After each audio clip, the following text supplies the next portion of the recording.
নমস্কার বন্ধুরা, নতুন আরেকটি রেসিপিতে সবাইকে স্বাগতম। আজ একটু ভিন্ন ধরনের একটি মাছের রেসিপি নিয়ে চলে এসেছি। আর এই মাছটি হলো ফলি মাছ। এটা অনেকেই খায় না, আবার অনেকেই খায়। আমরা আজই প্রথম ফলি মাছ রান্না করছি, আর আজকেই প্রথম এই মাছের রেসিপি তোমাদের সঙ্গে শেয়ার করছি। এর আগে আমরা ফলি মাছ কখনো রান্না করিনি, তবে খেয়েছি আমি এর আগে, কিন্তু ফলি মাছ কখনো আমি রান্না করিনি।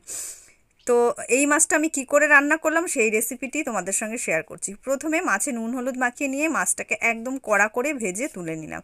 এই মাছটা কিন্তু একটু কড়াভাবেই ভাজতে হবে, বাকি মাছগুলোকে একই রকমভাবে দিয়ে একটু কড়া করেই ভেজে তুলে নিলাম। তো মাছগুলো ভাজা হয়ে যাওয়ার পর যে তেলটা ছিল তার মধ্যে একটু গোটা জিরে ফোড়ন দিয়ে দিলাম, আর একটু সরু সরু লম্বা লম্বা করে কেটে রাখা আলুগুলোকে দিয়ে দিলাম। এখানে 1 চামচ লবণ দিয়ে দিলাম। এবার একটু নেড়ে চেড়ে কিছুক্ষণের জন্য ঢেকে দিয়েছিলাম। আবার ঢাকনা তুলে বেশ কিছুক্ষণ নেড়ে চেড়ে একটু কষিয়ে নিলাম। তো এইভাবে আলুটা যখন একদম লালচে হয়ে আসবে তখন এর মধ্যে আমি কয়েকটা টমেটো দেব। তো এই মাছের রেসিপিতে খুব একটা মশলাপাতি দেওয়ার দরকার নেই।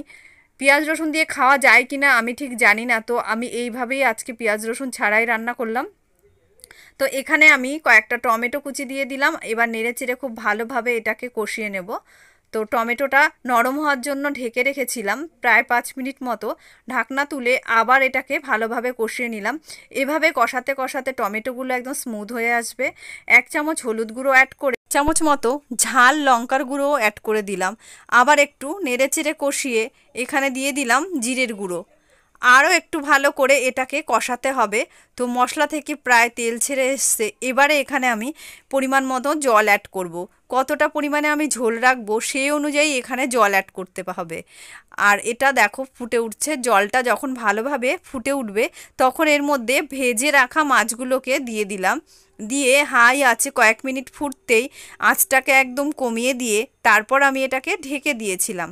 তো ঢাকনা তুলে দেখছি খুব সুন্দরভাবে মাছের এই কারিটি রেডি হয়ে গেছে। দেখতে কিন্তু খুবই সুন্দর। বন্ধুরা, তোমরা যারা এই মাছ রান্না করতে জানো না এই রেসিপিটি দেখে নিও। তো এইভাবেও করে দেখো একবার কেমন